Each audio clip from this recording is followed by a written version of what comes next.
Assalamualaikum warahmatullahi wabarakatuh. Selamat pagi anak-anak.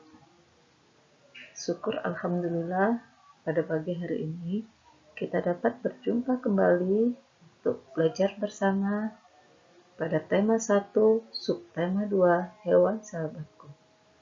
Anak-anakku, tujuan pembelajaran kita hari ini adalah yang pertama, siswa mampu membuat laporan pengamatan.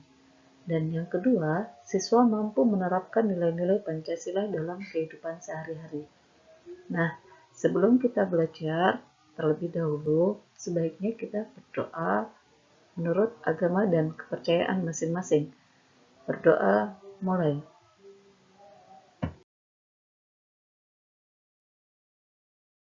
Anak-anak, dalam kehidupan sehari-hari, kita sering melihat permasalahan sosial.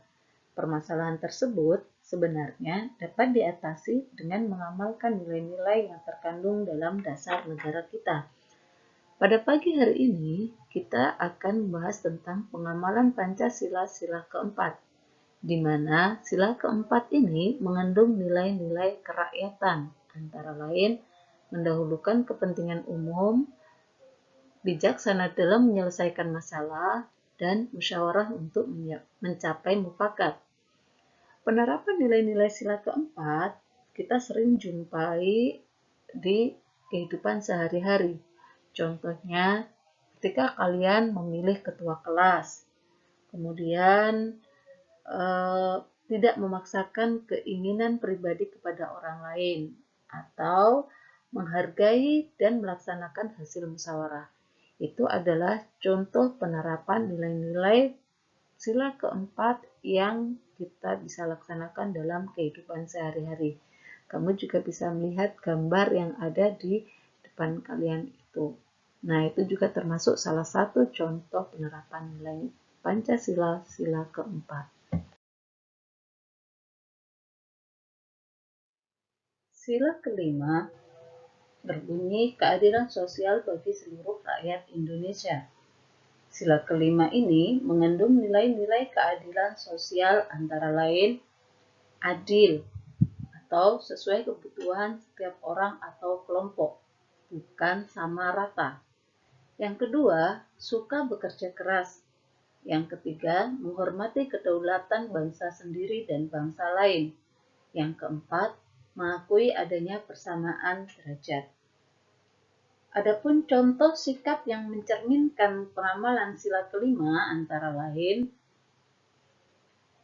membagi sesuatu dengan benar dan adil, tidak boros atau rajin menabung, menghormati hak orang lain, saling membantu, dan juga menghargai hasil karya orang lain.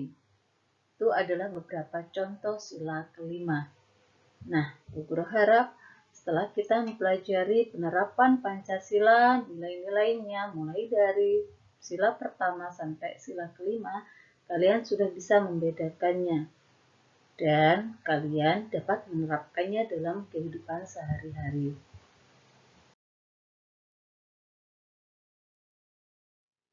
Selanjutnya, kita akan belajar tentang laporan pengamatan.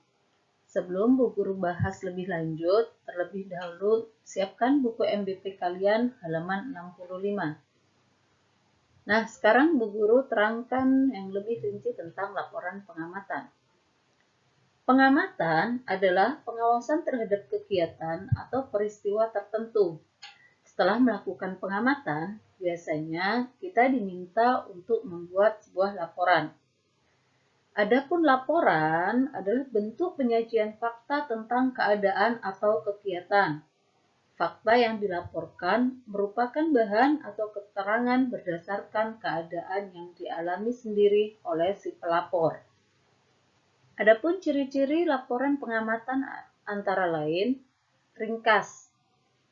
Dalam laporan yang ditulis hanya mengemukakan hal-hal yang penting secara ringkas yang berhubungan dengan tugasnya, sehingga penerima laporan segera mengetahui permasalahannya. Yang kedua, lengkap. Laporan dapat semakin lengkap jika dilengkapi dengan sumber-sumber perpustakaan. ciri-ciri yang ketiga adalah logis. Laporan dapat dianggap logis jika keterangan yang dikemukakan dapat ditelusuri alasan-alasannya secara masuk akal. Dan yang terakhir adalah sistematis. Laporan dianggap sistematik jika keterangan yang ditulis disusun dalam satuan-satuan yang berurutan dan saling berhubungan. Itu adalah ciri-ciri laporan pengamatan yang baik.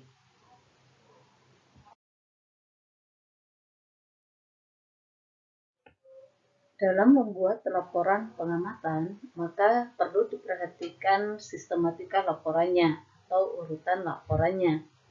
Adapun urutan laporan yang baik adalah yang pertama, judul dan nama kegiatan, yang kedua, tujuan kegiatan, ketiga, waktu dan tempat pelaksanaan kegiatan, keempat, pengamat, kelima, hasil pengamatan, dan yang terakhir, penutup.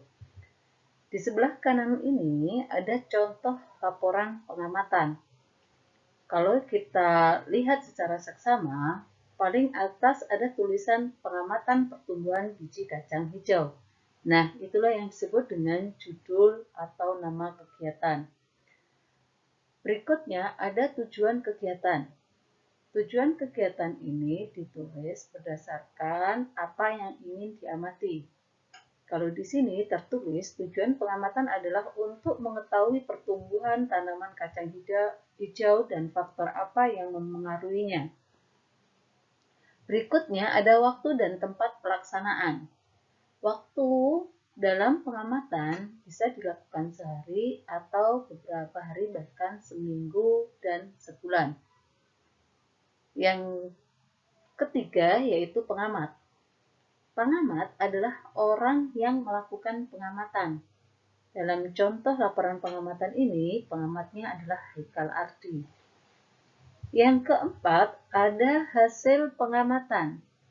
Hasil pengamatan ini ditulis secara rinci berdasarkan apa yang telah diamati dalam kenyataannya. Dan yang terakhir adalah penutup. Penutup ini bisa berisi kesimpulan atau bisa berisi faktor-faktor yang terjadi yang mempengaruhi sebuah pengamatan. Nah, itu tadi adalah sistematika laporan yang baik.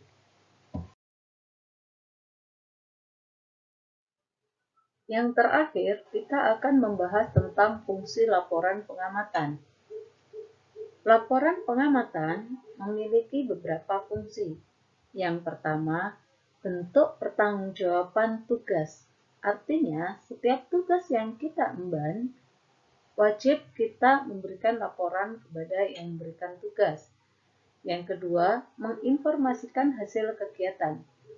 Laporan pengamatan yang kita tulis itu akan memberikan informasi kepada seseorang bahwa kita telah melakukan kegiatan tersebut. Dan yang ketiga, mendokumentasikan hasil pengamatan sebagai sumber pengetahuan. Jadi, laporan pengamatan juga berfungsi sebagai sumber pengetahuan bagi orang lain ketika dia akan melakukan pengamatan yang sama. Nah, itu tadi pembahasan tentang laporan pengamatan. Untuk selanjutnya, kalian akan mengerjakan tugas yang akan diberikan oleh Bu Guru. Kalau tadi sudah Bu Guru jelaskan tentang penerapan nilai-nilai Pancasila dan laporan pengamatan, nah sekarang saatnya kalian mengerjakan tugas yang ada di buku MBP. Tugas yang pertama adalah PPKN halaman 54 level 1 yang A dan B. Dan tugas yang kedua, Bahasa Indonesia halaman 66 level 1 A dan B juga. Dua-duanya dikerjakan langsung di buku MBP ya. Selamat mengerjakan.